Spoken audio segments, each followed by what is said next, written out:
हम तो भगवान शिव को मानने वाले हैं, जहर भी पीते हैं और फिर भी जीते हैं, असे वक्तव्य राज्याचे उपमुख्यमंत्री देवेंद्र फडणवीस यांनी नुकतेच केले होते। या पाठीमागे त्यांचा उद्देश फार मोठा होता। राज्यातील जनतेला कमी शब्दात बरंच काही सांगून टाकले। देवेंद्र फडणवीस यांनी 2014 साली राज्याचे मुख्यमंत्रीपद भूषवताना राज्यहिताचे अनेक निर्णय घेतले।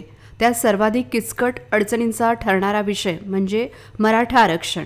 या मराठा आरक्षणावरून त्यांच्यावर अत्यंत खालच्या पातळीत टीका झाली। जरांगेसारखे मराठा उपोषणकर्ता अभ्यासाविना बोलत सुटले। त्यांच्या बोलण्यातून उपमुख्यमंत्री देवेंद्र फडणवीस यांच्यावर निशाणा साधला गेला।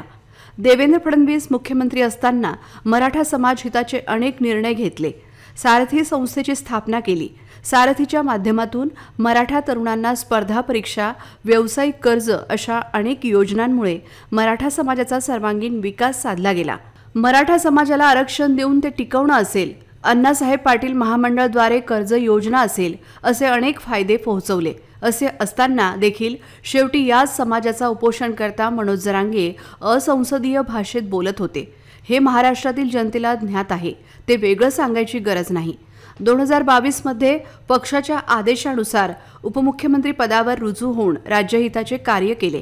अनेकदा विरोधकांनी देखील अशा प्रकारे चक्रव्यूह रचण्याचा प्रयत्न केला, पण देवेंद्र फडणवीस यांनी ही सर्व वादळ पेलवीत राज्याचे मुख्यमंत्री व उपमुख्यमंत्री पदाची शपथ घेताना देखील स्वच्छ निर्मळपणे त्यांनी त्यांची कामे निष्ठापूर्वक व शुद्ध बुद्धीने पार पाडेन असे आश्वासन राज्यातील जनतेला दिलं व त्याला ते जागले देखील।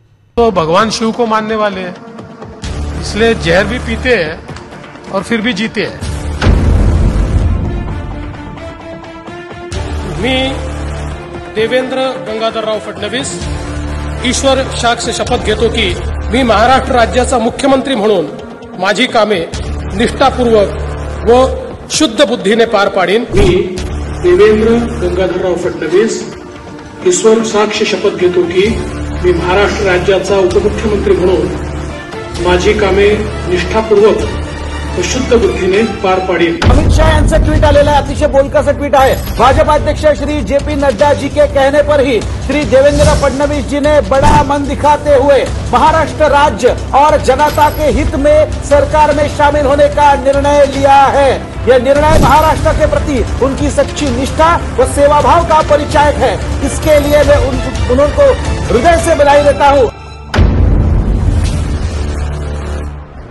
सभागृहाला आणि महाराष्ट्राला मराठा समाजाच्या संदर्भात मी काय केलं नीट माहिती आहे। मराठा समाजाला मी आरक्षण दिलं, या सभागृहाने दिलं, मी मुख्यमंत्री होतो, ते हायकोर्टात टिकवलं, जोपर्यंत मुख्यमंत्री होतो सुप्रीम कोर्टात टिकवलं। त्या ठिकाणी सारखी संस्था सुरू करणं असेल, अण्णासाहेब पाटील आर्थिक विकास महामंडळाच्या माध्यमातून त्या ठिकाणी कर्ज देणं असेल, या सगळ्या योजना त्या काळामध्ये आपण सुरू केल्या।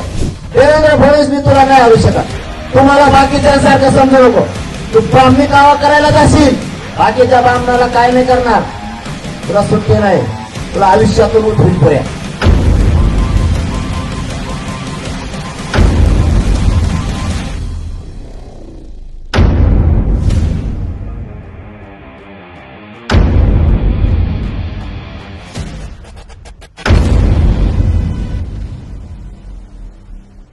मुख्यमंत्री एकनाथराव शिंदेजींनी जर असं म्हटलं की मराठा आरक्षणाकरता कुठलाही निर्णय घ्यायचा त्यांनी प्रयत्न केला आणि तो प्रयत्न मी थांबवला, तर त्या क्षणी माझ्या पदाचाही राजीनामा देईल आणि राजकारणात देखील निघतो। हम तो भगवान शिव को मानने वाले हैं, इसलिए जहर भी पीते हैं और फिर भी जीते हैं।